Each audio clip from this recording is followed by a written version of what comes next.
sommes aujourd'hui place de la Madeleine à l'occasion de la Journée mondiale de l'eau et nous allons en fait sensibiliser l'opinion publique française sur un problème majeur d'un point de vue humanitaire qui est le problème de l'assainissement. Aujourd'hui 2,5 milliards de personnes n'ont pas accès à des structures d'assainissement de base et pour le symboliser, on va organiser la plus longue file d'attente devant les toilettes.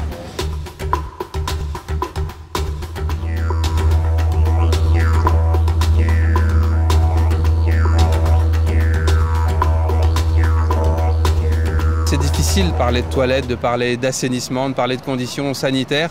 Il y a une sorte de voile pudique autour de ces questions-là.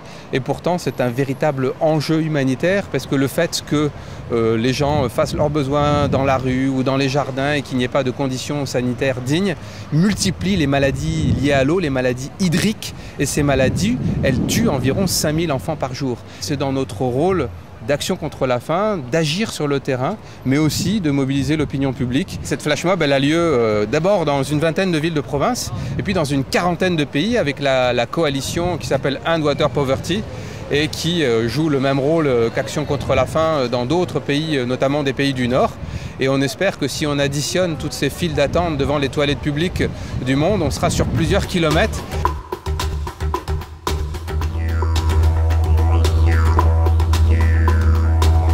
Vous savez qu'en avril, il va y avoir un meeting de haut niveau qui est piloté par les Nations Unies et qui va faire intervenir une trentaine d'États à travers leur ministre des Finances.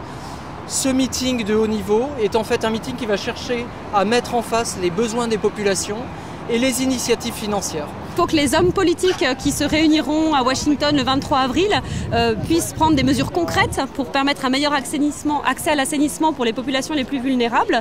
Donc en fait, il y a des propositions qui vont émaner des pays du Sud, qui doivent être financées aussi par les pays du Nord, et qu'enfin on puisse avancer, sachant qu'on est très loin d'atteindre les objectifs qui sont fixés pour 2015, qui étaient en gros en 15 ans de réduire de moitié les problèmes d'assainissement dans le monde. Aujourd'hui, on n'a pas du tout évolué, donc il faut vraiment mettre le paquet aujourd'hui pour qu'enfin il y ait un meilleur accès à l'assainissement pour tous. Il faut vraiment faire pression sur les politiques, les gouvernements de tous les pays, aussi bien des pays riches que des pays en développement. Que ce soit pas comme d'habitude en fait, qui disent des choses concrètes et prennent des résolutions. Nous maintenant on a fait notre boulot, à eux de faire le leur. Il faut se bouger, il faut arrêter de penser à soi et il faut se tourner vers les autres. Solidarité.